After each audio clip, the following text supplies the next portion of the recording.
लोकसभा चुनाव से पहले यूपी में योगी सरकार ने किया अपना बजट पेश।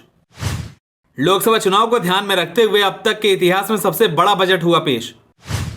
योगी सरकार ने यूपी के लिए 7.36 लाख करोड़ रुपए का बजट पेश किया। बजट पेश होने के बाद अखिलेश यादव ने बीजेपी की उड़ा दिए तोते। अखिलेश बोले, जिनको माउस चलाना नहीं आता उनको क्या पता बजट के बारे में।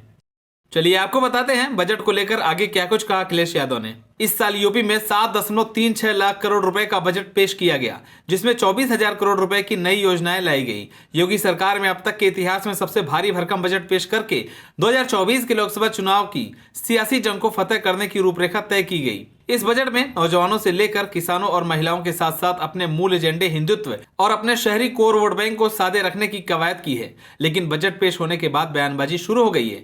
वहीं अखिलेश यादव ने बजट को लेकर बीजेपी पर करारा हमला बोला। समाजवादी पार्टी कार्यालय में चुन चुनकर योजनाओं को लेकर योगी सरकार को घेरा। अखिलेश यादव ने बजट भाषण से पढ़े गए शेर को दोहराया। दरअसल वित्त मंत्री सुरेश खन्ना ने शेर पढ़ा था, यूनान मिस्र रोम सब मिट गए जहां से, अब तक मगर है बाकी नामो निशा हमारा। इस शेर को अखिलेश यादव ने अपने हिसाब से जोरदार तरीके से हमला बोला। अखिलेश यादव ने कहा कि अब तक मगर है बाकी नामो निशा हमारा, शायद हमारे लिए है। हमारी सरकार ने हवाई अड्डों की योजना शुरू की थी, इन योजनाओं को जमीन पर उतारा गया। इसके अलावा कोई अन्य योजना नहीं चली। अन्य योजनाएं भी जो हमारे समय शुरू की गई, उसके अलावा सरकार ने क्या किया? सरकार के पास विजन का अभाव है। इसी के साथ ही अखिलेश यादव ने वित्त मंत्री सुरेश कुमार खन्ना को लेकर बड़ी टिप्पणी की है। अखिलेश ने कहा कि जिसको माउस चलाना नहीं आता उससे क्या उम्मीद की जाए। वहीं अखिलेश यादव ने दावा किया कि वित्त मंत्री को कंप्यूटर का माउस चलाना नहीं आता तो उनको क्या पता होगा बजट के बारे में। अखिलेश ने आगे कहा कि यह बात मैं नहीं कहूंगा, लेकिन वित्त मंत्री क्या पढ़ रहे थे? वित्त मंत्री जी जो पढ़ रहे थे वो बड़ा इधर उधर करके पढ़ रहे थे। जिनको माउस चलाना न आता हो उनसे क्या उम्मीद करोगे कि बजट कैसा देंगे? उन्होंने कहा कि बात कोई समझ न पाए इसलिए 2 लाइनें दोहे की पढ़ दी। इसके अलावा अखिलेश यादव ने सरकार से पूछा कि झांसी और गोरखपुर में मेट्रो कब बनेगी। अब उन्हें सिर्फ 3 और बजट पेश करने हैं। 3 बजट में तो नहीं बन पाएगी, न गोरखपुर न झांसी की। मैं सोच रहा हूं कि अब इसे पूछना बंद कर दूं। इतना ही नहीं, अखिलेश यादव ने सरकार पर अपना हमला जारी रखते हुए कहा कि बजट में मुख्यमंत्री खेत सुरक्षा योजना के ऐलान पर कुछ खास जानकारी नहीं दी गई। इसको मुख्यमंत्री खेत सुरक्षा योजना क्यों कहते हैं? इसका नाम रखें सांड खेत सुरक्षा योजना, ताकि लोगों को समझ आए कि क्या ऐलान हो रहा है। उन्होंने पूछा कि क्या इसमें नई भर्ती होगी?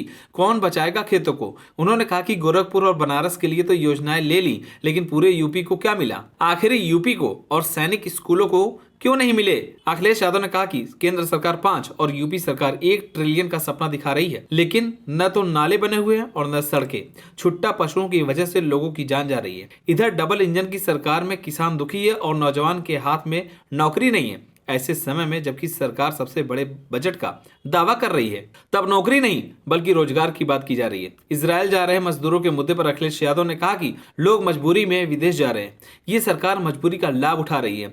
जब तक गैर बराबरी खत्म नहीं होगी तब तक गैर बराबरी कैसे खत्म होगी? अखिलेश ने आरोप लगाया कि जब से भाजपा की सरकार आई है तब से थाने नहीं बल्कि कोर्ट का सहारा लोगों को लेना पड़ रहा है। उन्होंने कहा कि ईज ऑफ डूइंग बिजनेस नहीं बल्कि ईज ऑफ चीटिंग हो रहा है। इसकी वजह से सरकार को हर जिले में साइबर थाना खोलना पड़ रहा है। इसी के साथ ही अखिलेश यादव ने सवाल किया कि क्या अटल जी के नाम पर बन रही यूनिवर्सिटी बन गई? उन्होंने कहा कि न जाने कितने बजट यहाँ से दिल्ली का बजट आए गए, लेकिन यूनिवर्सिटी नहीं बनी। आपको बता दें कि इन दिनों यूपी में विधानसभा सत्र चल रहा है। इस दौरान योगी सरकार ने यूपी के लिए अब तक का सबसे बड़ा बजट पेश किया है, लेकिन बजट आने के बाद समाजवादी पार्टी मुखिया अखिलेश यादव नाखुश दिखाई दिए और कई तरह के अखिलेश यादव ने सवाल भी पूछे। फिलहाल अब देखने वाली बात होगी कि क्या इस बजट से आने वाले लोकसभा चुनाव में कोई असर पड़ने वाला है या नहीं। आप सभी को क्या लगता है? योगी सरकार ने जो बजट पेश किया है वो सिर्फ एक चुनावी जुमला है या नहीं? हमें कमेंट कर जरूर बताएं। अगर आप नए हैं तो हमारे चैनल को सब्सक्राइब करें।